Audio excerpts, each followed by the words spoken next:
இயக்குனர் இம்மையும் பாரதிராஜா. வணக்கம். செயற்கை ஒளியின் நிழலில் தத்தளித்துக் கொண்டிருந்த தமிழ் திரையுலகை இயற்கை அன்னையின் மடியில் தவளவிட்ட உன்னத கலைஞர். புனைவு வேஷங்களை களைத்தெறித்து சாமானிய மனிதர்களின் வாழ்வியலை திரையில் செதுக்கிய சிற்பி. நிழற்பட கூடங்களின் பூட்டிய கதவுகளை திறந்து அதை திறந்தவெளி வயல்வெளிகளில் சுவாசிக்க விட்ட திரையுலக பிரம்மா அவர்தான் இயக்குனர் இமயம் பாரதிராஜா. 1977 ஆண்டுக்கு முன்பு வரை தமிழ் சினிமா என்பது பெரும்பாலும் நாடக தன்மையுடனும் செயற்கையான வசனங்களுடனும் மட்டுமே இருந்தது.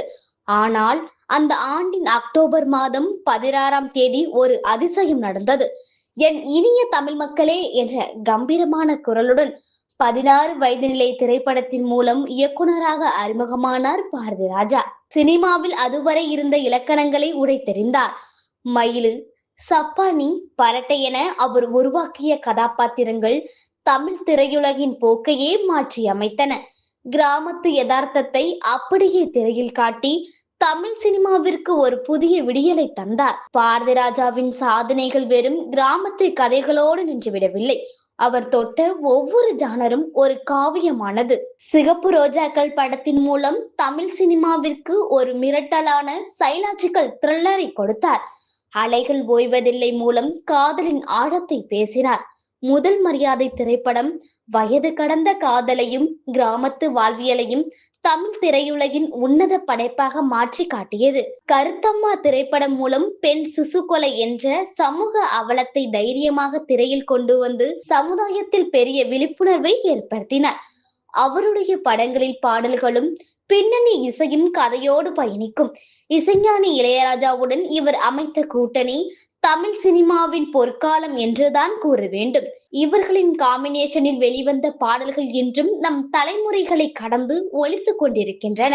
பாரதிராஜா ஒரு சிறந்த இயக்குனர் மட்டுமல்ல, அவர் தமிழ் சினிமாவிற்கு தந்த பொக்கிஷங்கள் ஏராளம். திரையுலகை ஆளும் பல நட்சத்திரங்களை செதுக்கிய சிற்பி அவர். சூப்பர் ஸ்டார் ரஜினிகாந்திற்கு பரட்டை என்ற வாழ்நாள் கதாபாத்திரத்தை கொடுத்தவர். உலக நாயகன் கமலஹாசனின் நடிப்புக்கு பசிக்கு சப்பானி என்ற தீனியை போட்டவர்.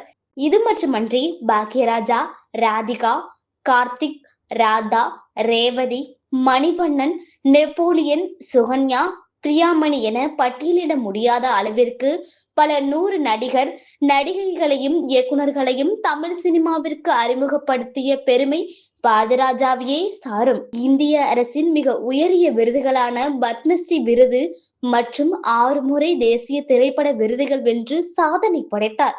மேலும் தமிழ்நாடு அரசின் மாநில திரைப்பட விருதுகள் மற்றும் பிலிம்பர் விருதுகளில் பலமுறை பெற்று தமிழ் சினிமாவின் கௌரவத்தை இந்திய அளவில் உயர்த்தினார். பிற்காலத்தில் ஒரு நடிகராகவும் ஆயுத எழுத்து, நம்ம வீட்டு பிள்ளை, திருச்சிற்றம்பலம் போன்ற படங்களில் தன் யதார்த்தமான நடிப்பால் ரசிகர்களை கவர்ந்தார். திரைப்படம் என்பது வெறும் பொழுதுபோக்கு மட்டுமல்ல, அது ஒரு சமூகத்தின் கண்ணாடி என்பதை தன் படைப்புகளின் மூலம் நிரூபித்தவர் பாரதிராஜா. தமிழ் சினிமா இருக்கும் வரை, அதன் கிராமத்து மண் வாசனை இருக்கும் வரை, என் இனிய தமிழ் மக்களே என்ற அந்த கம்பீர குரலும் இயக்குனர் இமயம் பாரதிராஜாவின் சாதனைகளும் நம் நெஞ்சில் என்றும் அழியாமல் வாழும்.